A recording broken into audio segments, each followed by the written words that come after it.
Dear Miss Love, magandang araw po sa inyong lahat. Ako nga po pala si Cindy, 21 years old. Gusto ko lang ikuwento sa inyong channel ang isang karanasang hindi ko inaasahan na magpapabago ng pananaw ko sa pag-ibig. Isang pakiramdam na alam kong hindi dapat pero mahirap pigilan. Noong panahong yun, wala sa bansa si Papa. Isa siyang seaman at dahil nagkaroon ng sunog sa tinitirhan ko sa Maynila, napilitan akong lumipat pansamantala sa bahay ng matalik niyang kaibigan, si Tito Joaquin, habang naghahanap kami ng malilipatan. Dalawa na lamang kami sa buhay ni Papa dahil matagal nang yumao ang aking ina. Ang sabi niya sa akin, si Tito Joaquin na raw ang bahala sa akin. Wala naman akong reklamo. Sabi pa nga niya, mabait daw si Joaquin at mapagkakatiwalaan. Pero hindi ko sukat akalain, Miss Love, na sa pag-stay ko roon ay may mangyayari sa aming hindi ko inaasahan. Naibigay ko yung sarili ko sa kanya. At tama po kayo. Si Tito Joaquin ang nakakuha sa akin. Pagdating ko sa bahay niya, medyo nahihiya ako noon. Malaki yung bahay niya. May terrace, mga halaman sa paligid, at halatang lalaki lang yung nakatira. Tahimik doon, maayos din. Pagbukas niya ng pinto, ngumiti siya at agad kong napansin yung tindig niya. Matangkad na lalaki, moreno, mga nasa 45 na rin siguro. May itsura siyang lalaki, kahit na may mga puti na ang kanyang buhok. Cindy, anak ni Tonyo, tama ba? Tanong niya habang inaabot ang maleta ko. Opo. Salamat po . Makikita na muna ako sa inyo. Pasensya na, baka maistorbo ko kayo. Naku, wala yun iha. Mabuti na nga rin at nang may makasama naman ako dito. Ngumiti lamang ako. Pero sa loob-loob ko, mukhang magiging exciting ang pagtira ko dito sa bahay niya. Sa unang linggo, tahimik lamang talaga ako. Ginagawa ko yung mga gawain sa bahay. Nagluluto minsan para hindi naman nakakahiya. Naglilinis, naglalaba. Pero habang tumatagal, napapansin kong lagi ko siyang pinagmamasdan. Tuwing palabas o lalabas siya ng kwarto, naka-t-shirt lang at may tuwalya sa leeg siya. Hindi ko maiwasang hindi mapatingin. Hindi ko alam kung bakit, Miss Love, pero may kakaibang kuryente sa tuwing dumadaan siya. Kinagabihan, habang kumakain kami, tinanong niya ako kung may nobyo na raw ba ako. Wala pa po, sagot ko sabay tawa. Bakit? Maganda ka naman. Parang imposible naman yata. Napangiti ako, pero kumabog agad yung dibdib ko. Siguro po wala pang nagkakaroon ng interes sa akin. Wala naman kasing manliligaw eh. Sagot ko sa kanya. Sabi niya. Sabay tingin ng direkta sa akin. Baka naman mataas lang ang standards mo. Nako, hindi ho. Kahit nga ho katulad nyo, kung mandiligaw sa akin papatulan ko. Sabi ko. Nagulat din ako sa sinabi kong iyon, Miss Love. Hindi ko na tuloy alam kung paano siya tititikan. At nung gabing yon, habang nagliligpit ako ng pinggan, paulit-ulit kong iniisip yung sinabi niya. Maganda raw ako. Marami namang nagsasabi sa akin na maganda ako. Pero yun yung unang beses na nakaramdam ako ng kakaibang kilig, init at kuryente. Pagkaraan ng ilang araw, magkasabay kami noon na nag-almusal. Nagbiro siya sa akin. Siya nga pala, huwag kang mahihiya rito ha. Parang bahay mo na rin to. Ngumiti naman ako. Baka naman pumasanay ako at di na ako umalis dito. Tumawa naman siya. Ayos lang, para naman may makasama ako dito. Yun ay kung papayag ang tatay mo. Pero sa loob-loob ko, seryoso ako. Gusto kong manatili. Gusto kong mas makilala pa siya. Hindi ko alam kung anong klaseng damdamin to, pero tuwing maririnig ko Miss Love yung boses niya, o naaamoy ko yung sabon na gamit niya, yung pabango niya, parang may init na kumakalat sa dibdib ko. Isang hapon, nasa sala siya noon, nagbabasa ng dyaryo. Ako naman, nanunood ng TV. Tumabi ako sa kanya para manood din. Tahimik kaming dalawa, pero ramdam ko, amoy ko yung halimuyak ng pabango niya. Napatingin ako sa gilid ng mukha niya, sa mga linya sa noo niya, sa maitim na pilikmata niya. Hindi ko alam kung anong pumasok sa isip ko pero gusto ko siyang yakapin at halikan. Ang gwapo niya eh. Napansin niya sigurong nakatingin ako kasi bigla siyang nagsalita. Aba, baka naman matunaw ako niyan. May gusto ka bang sabihin? Nataranta ako. Ha? Wala ho, tito. Wala po. Ngumiti lamang siya. Yung tipo ng ngiting, alam niyang may tinatago ka. Akala ko may problema ka eh. Ngumiti rin ako para itago yung hiya. Pero mula noon, mas naging maingat ako. At mas lalo kong gusto siyang makita at makasama sa araw-araw. Sa gabi, bago ako matulog, lagi kong naririnig yung yabag niya. Dumadaan siya para i-check kung nakalak yung pinto. Minsan nga sinasadya kong magpanggap na tulog habang pinapatay niya yung ilaw. May mga pagkakataong dumadaan din siya sa tapat ng kwarto ko. Saglit lang, tapos maririnig ko, "Good night, Cindy." At sa dilim, napapangiti ako, Miss Love.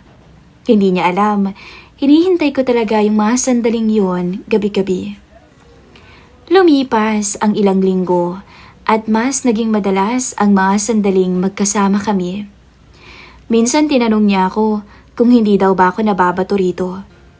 Hindi po, kasama ko naman po kayo eh. Sagot ko. Natawa lamang siya. Naku masasanay ka sa matandang katulad ko. Hindi naman po kayo matanda eh. Mukha pa nga ho kayong nasa 30s. Ang gwapo niyo ho kaya. Bigla akong sabi. Pagkasabi ko noon, napahinto kaming pareho. Umubo siya na para bang nagulat. Ako naman gusto ko na lamang lamunin ng lupa. Simula noon, parang may kakaibang hangin sa pagitan naming dalawa. Hindi kami nag-uusap tungkol sa mga ibang bagay, pero ramdam ko tuwing magkakasalubong kami sa kusina, nagkakatinginan kami sandali. Para bang may lihim na usapan ang mga mata namin na ayaw lamang banggitin. Isang gabi noon, bago ako matulog, nag-message si Papa mula sa barko.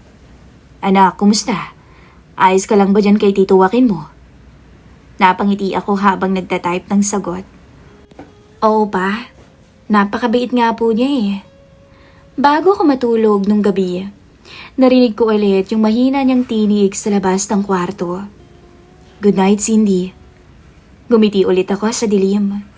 Hindi ko alam kung hanggang saan to aabot, pero sigurado ko sa isang bagay. Ako, ang unang nauna. Ako ang unang nagkaroon ng interes kay Tito Joaquin.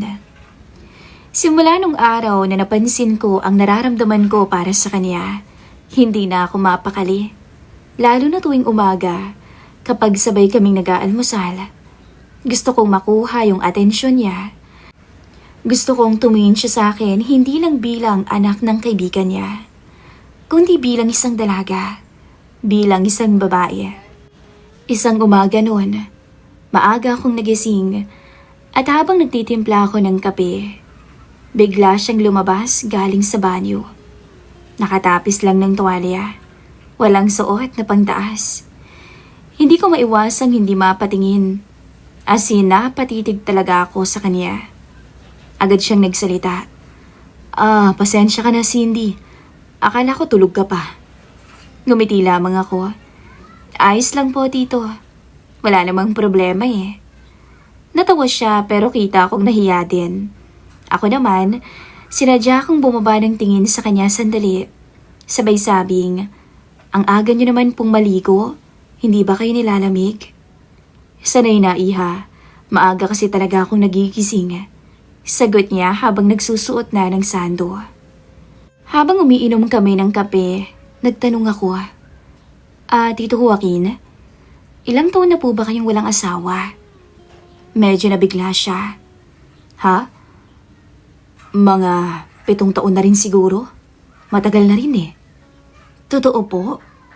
Wala na po ba talaga kayong balak maghanap ng makakasama? Napakamot siya sa kanyang ulo. Ewan ko, Cindy.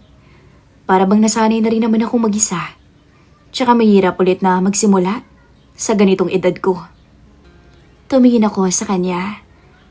Pero sayang naman, Tito. Sayang yung pagkakataon. Bata pa naman kayo Natawa siya, halatang nahiya. Bata? Naku binobola mo yata ako. Hindi po. Sabi ko sabay kindat sa kanya ng bahagya. Kung hindi niyo lang po kilala, baka mapagkamalan kong nasa 30s lang kayo. Umiling siya at tumawa, pero kita kong namula ang mukha niya. Ikaw ang mas bata sa ating dalawa. Hindi ba dapat ikaw ang magganap ng kasintahan? Wala pa po Pero ikaw, Tito Joaquin, kung gusto mo, kayo muna. Pwede naman Naghahanap ako pero wala akong mahanap. Malay mo, ikaw pala. Pagbibiro ko sa kanya. Lagi niyang sinasabi sa akin Nako Cindy, wag mo akong binibiro ng ganyan. Baka maniwala pa ako. Pero may ngiti naman sa labi niya tuwing sinasabi niya yon. At doon, alam ko na parehas kami ng nararamdaman na dalawa. Isang gabi, sabay kaming naghapunan. Tahimik, hanggang sa bigla kong sinabi Tito Joaquin, minsan naiisip ko, buti na lang talaga. Dito ako dinali ni Papa. Dito niya ako pinatira. Bakit naman? Tanong niya habang nagsasandok ng kanin. Kasi, nakilala kita. Mabait na lalaki, gwapo, at macho. Sabay titig ko sa kanyang katawan. At saka, ramdam kong may puso kayo kahit lagi kayong seryoso. Banet ko pa sa kanya. Huminto siya sa pagsandok at tumingin sa akin. At saan mo naman nakuha yung drama na yan Natawa ko. Hindi yung drama Totoo lang yung sinasabi ko. Minsan nga naiinggit ako kung sakaling magkakaroon pa kayo ng mapapangasawa kung sakali. Napangiti siya. Cindy, baka naman nakakalimutan mo. Bukod sa may edad na ako, kaibigan pa akong matalik ng papa mo.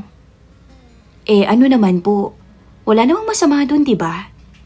Doon siya natahimik. Ako man, naramdaman kong sumeryoso ang paligid naming dalawa. Tila nagkaroon ng tensyon. Ilang segundo lang yun, pero parang huminto yung oras. Pagkatapos naming kumain, tinulungan niya ako na magligpit ng pinggan. Napansin kong napapatingin siya sa akin habang naguhugas ako. Pag-angat ko ng ulo, nagkatinginan kaming dalawa. Pareho kaming hindi umiwas. Tito Joaquin, sabi ko ng mahina lang. Hindi siya sumagot. Nilapitan niya lamang ako at kinuha ang plato sa kamay ko. Ako na dyan. Pero hindi pa niya tuluyang nakukuha. Nagdikit ang kamay naming dalawa. Mainit at may kuryente akong naramdaman. Pareho kaming hindi gumalaw. Ramdam ko yung mabigat na paghinga niya. Napakalalim at mabagal. Dahan-dahan kong hinawakan yung kamay niya. Tito Joaquin, salamat po. Sabi ko at hindi ko na napigilan yung sarili ko. Hinagkan ko siya sa pisngi niya. Pagkatapos nun, mabilis akong nagtungo sa kwarto ko. Napulang-pula yung mukha niya para bang kamatis. Hindi ako mapakali. Sa isip ko, paulit-ulit yung eksena. Ang mga mata niya, yung paraan ng paghinga niya, at yung pagdampi ng labi ko sa pisngi niya.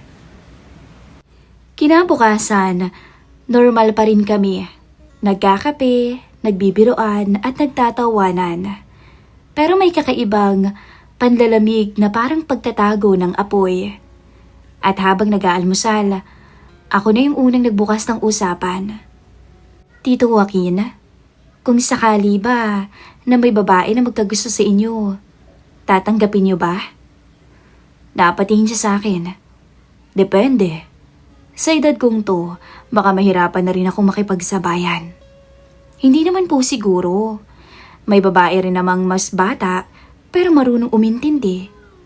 Ngumiti siya. Baka naman ikaw yun. Tumawa ko. Pero halatang nahulog din ang titig ko sa kanya. Malay niyo po.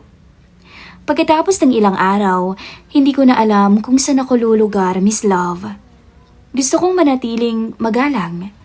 Pero sa tuwing nandyan siya, may humihila sa akin na hindi ko mapigilan. Isang gabi, nagising akong nauuhaw. Bumaba ako para kumuha ng tubig. Nakita ko siya na gising pa. Nakaupo sa sala at nanunood ng TV. Nakasando lang siya noon at malamig noon ang paligid. Oh, gising ka pa? Tanong niya. Opo, tito. Nauhaw lang po. Lumapit ako at pagbalik ko, hindi pa ho kayo natutulog? Hindi makatulog eh. Maraming iniisip. Gusto niyo bang ma-relax? Gusto niyo ba ng masahe? Tanong ko. Marunong ka ba? Hindi ho eh. Naku, hindi naman pala. Kung ibang paraan na lang. Anong paraan naman? Matagal ka nang walang nakakasamang babae, hindi ba? Pwede bang ako muna? Gusto lang kitang pasayahin bilang kapalit ng pagtira ko dito. Sabay tawa ko. Promise, isang beses lang. Hindi siya sumagot. Tumagilid lang siya at tiningnan ako ng matagal. Hanggang sa wala na akong nasabi. Parang biglang naging mabigat ang hangin. Lumingon ako at doon ko nakita ang mga mata niyang punong-puno ng init. At siguro, hindi na rin siya nakapagpigil sa mga kalokohan kong sinasabi sa kanya. At nung gabing yon, Miss Love, pareho kaming nilamon ng katahimikan. Hindi ko na kinaya. Lumapit ako at ako ulit ang unang humalik sa labi niya. Grabe, para akong lumutang sa ere. Sa edad kong to, Miss Love, wala pa po talaga akong karanasan. Hindi naman kasi ako nagkaroon pa ng boyfriend. At kung sakali man, siya ang magiging una ko. Maya-maya, tumigil ako. Kasi kunot na ang noo niya. Hindi ganyan ang paghalik. Hindi ka marunong. Di turuan mo ko. Ilang segundo lang, Miss Love, nagkatagpo na ang labi naming dalawa. Hanggang sa lumalim. Hindi ko na napigilan at napahawak ako sa matipuno niyang katawan. At nung gabing yon, saksi ang kadiliman ng sala kung gaano ako nalunod sa ligayang hatid ni Joaquin. Hindi ko na kailangang ikuwento ng detalyado, pero alam kong may nagbago sa pagitan naming dalawa. Kinabukasan, hindi na kami makatingin sa isa't isa ng diretsyo. Pero sa bawat sulyap, ramdam kong alam naming pareho kung ano ang naganap sa amin at kung gaano ito katamis. At doon nagsimula ang isang lihim na kahit gusto kong pigilan, hindi ko kayang takbuhan. Mabilis lumipas ang mga linggo pagkatapos ng gabing yun. Akala ko tapos na, hindi na mauulit, pero hindi pala. Dahil paulit-ulit kaming nadalang dalawa sa parehong damdamin. Yung tipong ayaw naming mangyari pero hindi namin mapigilan. Hindi ko na alam kung anong tawag doon. Kasalanan ba to o pagmamahal lang na natagpuan sa maling panahon at maling tao? Sa bawat umagang sabay kaming nag-aalmusal, ramdam kong may mga salitang gustong kumawala sa pagitan namin. Pero lagi kaming nananahimik. Sa halip, mga tinginan na lamang ang nag-uusap. Mahabang sulyap na parang mga lihim na pangako. Minsan, pagkatapos kong magligpit ng pinggan, lalapit siya at hahawakan ng kamay ko. Cindy, manghina niyang sasabihin, pwede bang umulit? Hindi ko kasi, hindi mo makalimutan. Sabi ko, alam mo naman, matagal na akong walang nakasamang babae. Kaya siguro naging ganito ako. Ikaw naman kasi. Hindi mo naman na kasi kailangang sabihin sa akin eh. At doon, magtatagpo ulit ang labi naming dalawa. Hanggang sa lalalim ulit yun. Sa lamesa ng kusina, doon mangyayari ang lahat. Isang gabing muli naming paglalapitin ang aming mga sarili hanggang sa tuluyan kaming makalimot. Hindi ko na mabilang kung ilang beses, pero isa lang ang alam ko. Mas lumalim ang ugnayan naming dalawa. At natatakot ako, Miss Love, na baka hindi ko na kayaning mahiwalay pa sa kanya. Hanggang isang umaga, tinawagan ako ni Papa. Anak, sabi niya sa tawag, may nahanap na akong bagong matitirhan para sa'yo. Malapit lang yun sa universidad, doon ka na muna. Lilipat ka na sa susunod na linggo. Napahinto ako. Talaga po? Oo, at huwag mong kalimutan magpasalamat kay Tito Joaquin mo ha? Ang bait niya, inalagaan ka niya. Pagkababa ko ng tawag, parang biglang lumamig ang paligid. Aalis na ako. Hindi ko alam kung bakit, pero bigla akong napaluha. Para bang hindi ko kayang iwang mag-isa si Joaquin. Kinagabihan, sabay kaming kumain. Tila pareho naming alam na may paparating ng pagtatapos. Tito Joaquin, sabi ko habang nakatingin sa plato. Aalis na pala ako. Nakahanap si Papa ng bagong lilipatan. Tumigil siya sa pagkain. Ganun ba? Sagot niya pero mahina lang. Kailan ka aalis? Baka ho sa Sabado. Natahimik ulit kaming dalawa. Parang mahabang pagitan ng bawat tikim ng ulam. Pagkatapos naming kumain, tumayo siya. Ang bilis ng panahon. Parang kahapon lang. Hindi tayong dalawa makatingin sa isa't isa. Ngumiti ako. Kasi naman ho, nakakatakot kayo noon eh. Tumawa siya, pero may lungkot sa mga mata. Hindi mo alam, Cindy, kung gaano mo binago tong bahay na to. Lalo na ang buhay ko, na muling nagkaroon ng sigla. Hindi ko na alam ang isasagot ko. Tumayo na lamang ako at lumapit sa kanya. Paglingon niya, nagtagpo ang mga mata naming dalawa at tulad ng dati. Nung gabing yun, hindi na kami nagkunwari. Walang pag-aalinlangan at muling may nangyari. Hindi ko kailangang ikuwento kung paano, pero ramdam kong pareho naming tinanggap na yun na ang huling sandali. Hindi ko alam kung tama, pero sigurado ako na totoo yung naramdaman ko sa kanya. Kinabukasan, normal ulit. Nagkape kami, nagbiruan, pero sa bawat ngiti, alam naming may lungkot. Lumipas pa ang mga araw at dumating ang Sabado. Maaga pa lang, gising na ako. Nakaimpake na ng mga gamit, pero mabigat ang dibdib ko. Tito Joaquin, sabi ko, salamat po sa lahat ha. Kung hindi dahil sa inyo. Napahinto ako at naiiyak na. Ngumiti siya.